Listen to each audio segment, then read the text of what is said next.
Hi there, welcome to my course. In this lecture, you will learn about understanding the cybersecurity landscape, the state of today's intrusions.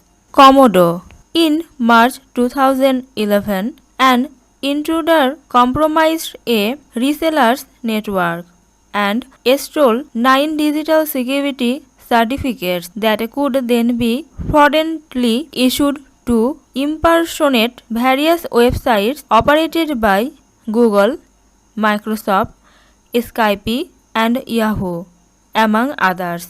This exposure illustrated the potential for attackers to gain sensitive information indirectly by attacking weak spots in a business ecosystem. RSA. In March 2011, RSA security was infiltrated by an attacker that sent a phishing email with an attached Microsoft Excel spreadsheet file to several RSA employees. The infected file contained malware that used a zero-day exploit in Adobe Flash software to install a backdoor, establish command and control, and steal passwords and sensitive data. The changing face of cyber criminals.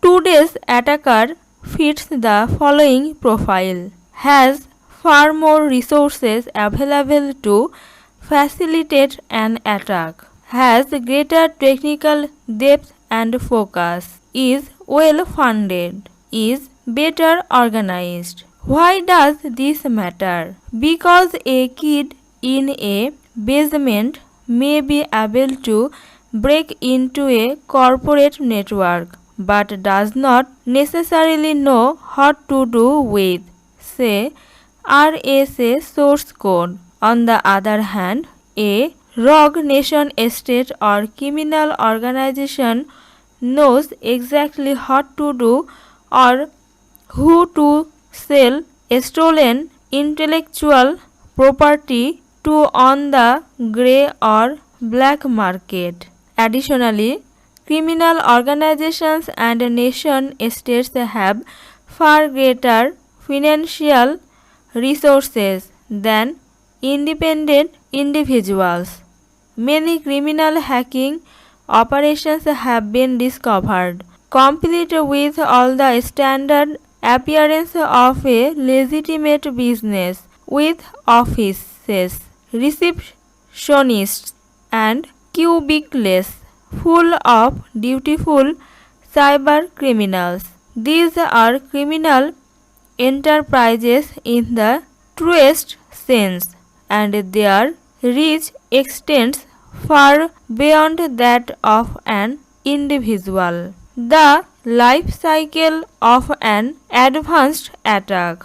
As an example, an attack often begins by simply luring an individual into clicking on an infected link. The resulting page remotely exploits the individual, gains root access on the user's computer, and downloads malware to the user's computer in the background. The malware then acts as a control point inside the network, allowing the attacker to further expand the attack by finding other assets in the internal network, escalating privileges on the infected machine, and or creating unauthorized administrative accounts, just to name a few tactics. The key is that instead of malware and network exploits being separate disciplines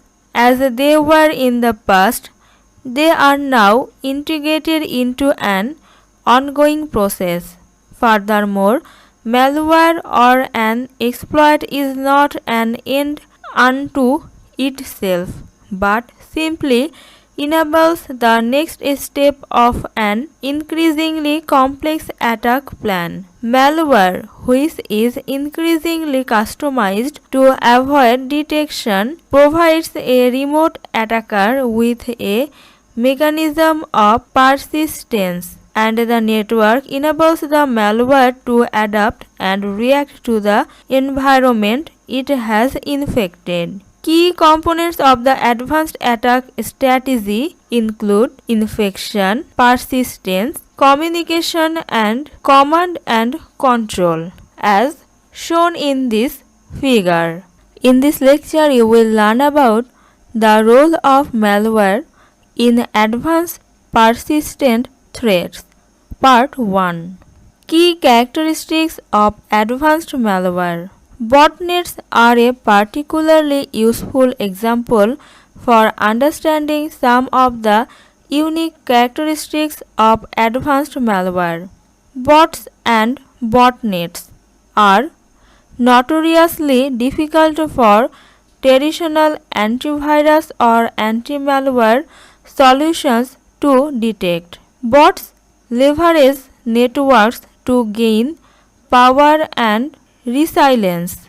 A bot under the remote control of a human attacker can be updated, just like any other application, so that the attacker can change course and dig deeper into the network based on what he finds, or to adapt to changes and countermeasures.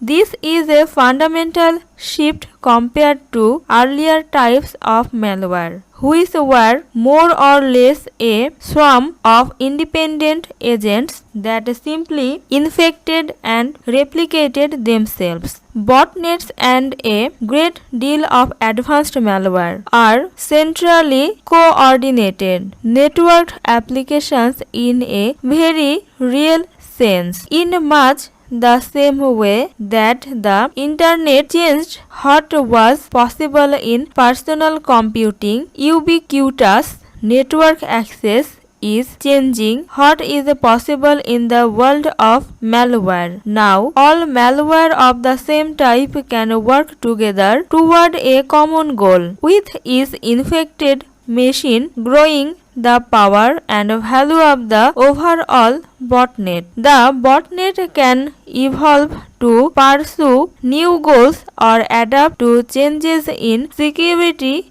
measures. Some of the most important and unique functional traits of botnets are as shown in this figure. Distributed and fault tolerant. Multifunctional. Updates from the command and control servers can also completely change the bot's functionality. This multifunctional capability enables a new economic approach for a bot herder, who can now use portions of the botnet for a particular task, such as collecting credit card numbers, while other segments of the botnet might be sending spam. The important point is that the infection is the most important step, because the functionality can always be changed later as needed. Persistent and intelligent. Because bots are both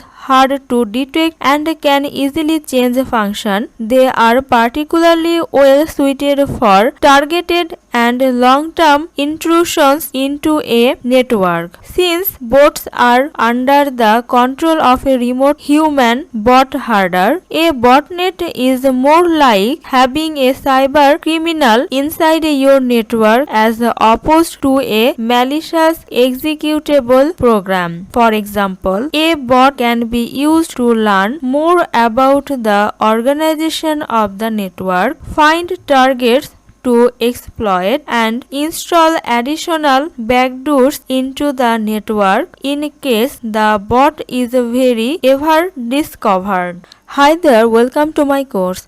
In this lecture, you will learn about the role of malware in advanced persistent threats. Part 2. Threats to the enterprise. Targeted intrusions. Botnets are also a key component of targeted, sophisticated, and ongoing attacks. These types of botnets are very different than their larger brothers. Instead of attempting to infect large numbers of machines to launch malicious large-scale attacks, these smaller botnets aim to compromise specific high-value systems that can be used to further penetrate and intrude into the target network. In these cases, an infected machine can be used to gain access to protected systems and to establish a backdoor into the network in case any part of the intrusion is discovered. These types of threats are almost always undetectable by antivirus software. They represent one of the most dangerous threats to the enterprise because they specifically target the organization's most valuable information, such as research and development, intellectual property, strategic planning, financial data, and customer information. DDoS and botnets. A slight twist on the spamming botnet model uses bots as a part of a distributed denial of service attack, overwhelming a target server or network with traffic from a large number of infected endpoints. In such cases, the enterprise with the infected machine is often not the target of the attack itself. Instead, the infected machine is used to flood some other remote target with traffic. The bot herder leverages the massive scale of the botnet to generate traffic that overwhelms the network and server resources of the target. DDoS attacks often target specific companies for personal or political reasons or to extort payment from the target in return for stopping the DDoS attack. Botnets attack or defend. If the bots cannot get to their servers, they cannot get new instructions, upload data, or do any of the things that make botnets so dangerous. This is the figure. Shows a distributed command and control infrastructure. This attack or top-down approach is often referred to as a botnet decapitation or takedown. While these takedown efforts are important, they are not practical undertakings for most organizations and should not be confused with or distract security teams from actually protecting an enterprise from advanced malware. The most obvious limitation to this top-down approach is that it is incredibly time and resource intensive, and as such, only the largest and most notorious botnets are targeted. Finally, successfully decapitating or taking down a botnet can take several years. Enterprise security needs are far more immediate, ensuring that an intrusion or exploit does not succeed in the first place, as shown in this figure. In a very real sense, relying on the security industry to disable a botnet is like waiting for the government to enact a law against an act that someone is committing against you right now. So, while progress has been made attacking botnets at a global level, the simple trust is that the wins provide little solace to an enterprise that is under attack today. This puts the responsibility for protecting the enterprise from botnets squarely on the shoulders of the enterprise itself. Hi there, welcome to my course. In this lecture, you will learn about why traditional security solutions fail to control APTs. Part 1. The rapidly expanding attack surface. The applications include file transfer apps, instant messaging, webmail, social media platforms, microblogging, workflow and collaboration applications. This means that attackers have far more targets for their attacks and an expansive arsenal of tools to use against those targets. To make matters worse, these applications often operate on a real-time model. Hardly anyone notices email delays as messages are inspected for malware on an email server prior to delivery. But now, threats are streamed using browsers and any number of other application platforms that, if delayed, will elicit widespread complaints from users. A lack of visibility. You can't control threats that you can't see, and APTs uses a variety of tricks to hide their true nature or existence on the network, including non-standard ports and port hopping. Evasive applications are one of the key factors leading to the demise of traditional port-based firewalls.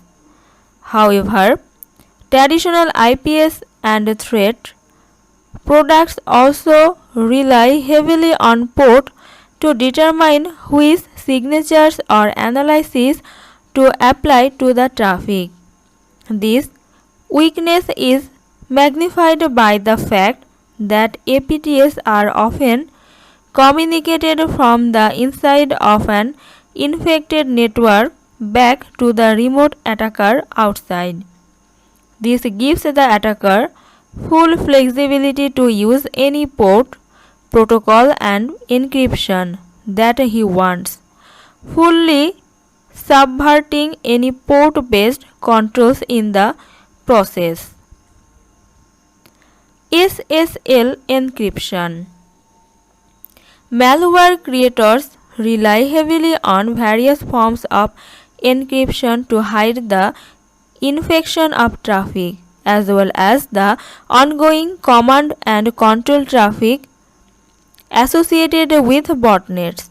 SSL is a favorite simply because it has become a default protocol for so many social media sites such as Gmail and Facebook. Tunneling. Tunneling provides yet another tool for attackers to hide malicious traffic. Many applications and protocols support the ability to channel other applications and protocols within them. Proxies. Advanced malware and hackers use proxies to traverse traditional firewalls. TDL4, the indestructible botnet, installs a proxy server on every host that it infects. Anonymizers and circumventors. Tools such as Ultrasurf, Tor and Hamachi are purpose-built to avoid network security controls.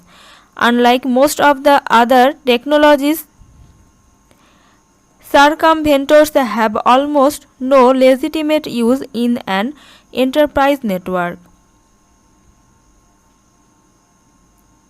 Signature avoidance. By design, protection can't be delivered until the malware is already in the wild, during which time networks are blind to the threat. In order to provide protection for enterprise networks, a sample of new or unknown suspicious traffic must be captured and identified before a detection signature can be created by security vendors. This means that some users and networks will be successfully breached by new malware until a new detection signature is created and downloaded. This reactive model creates a window of opportunity for attackers, leaving enterprise networks vulnerable, sometimes for weeks or even months, until new malware is suspected, collected, analyzed and identified. During this time, attackers have free rein to infect networks and users.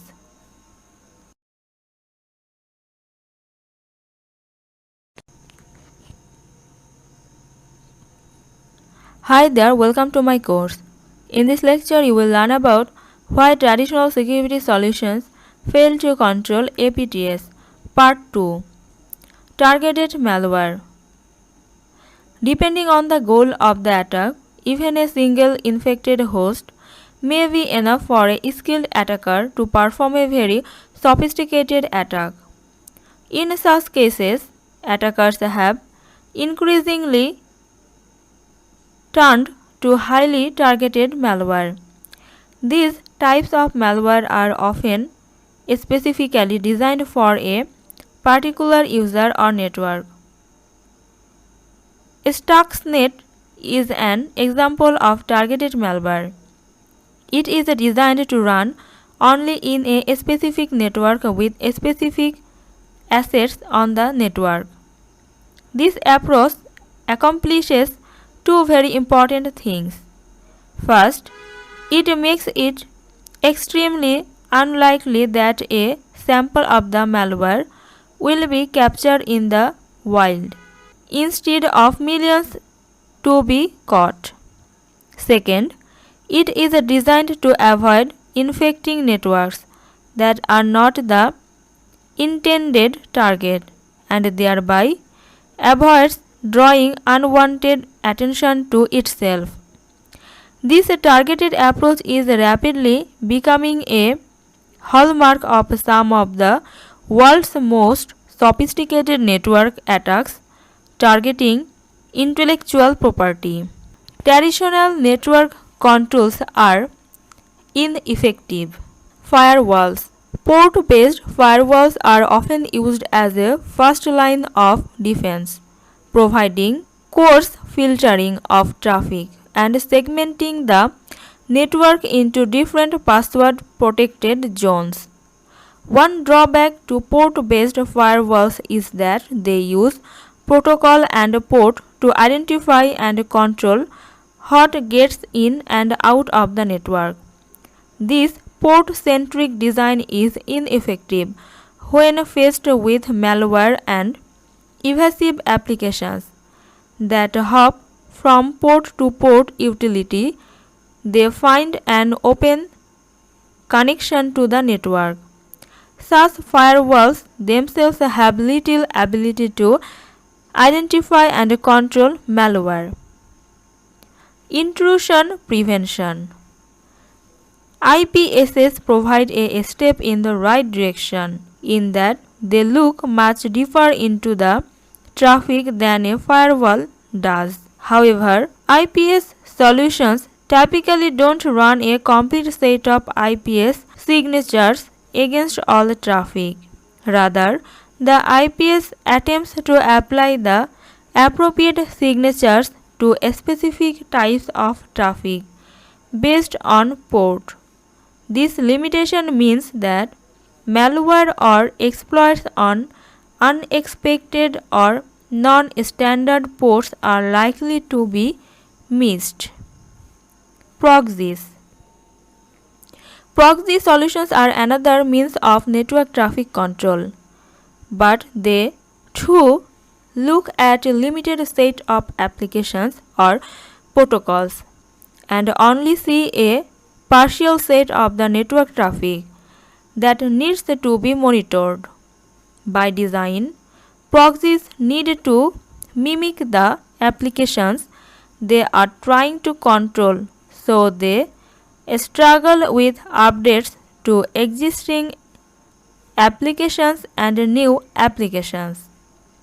As a result, although proxies understand a few protocols in depth, they typically lack the breadth of protocol support needed to control the tunnels and protocols within protocols that hackers use to hide their true traffic. Crossing legacy security soils. Network versus host-based approaches. Traditionally, enterprises have focused most of their anti-malware time and resources at the end users' desktops, typically in the form of host antivirus, personal firewalls, and the like. However, as the malware evolves from individually infected endpoints to coordinated malware networks, enterprises need to expand their security perspective to incorporate network-level intelligence and controls to complement endpoint security measures. Network security has the unique advantage of allowing you to focus on the very trait that distinguishes botnets from earlier forms of malware: its reliance on communication with a larger bot network. To twist John Gase's famous phrase, "The network is the computer," in a very real sense, the threat itself has become a network. If your security measures don't operate at this same level, you run a very real risk of missing the forest for the trees.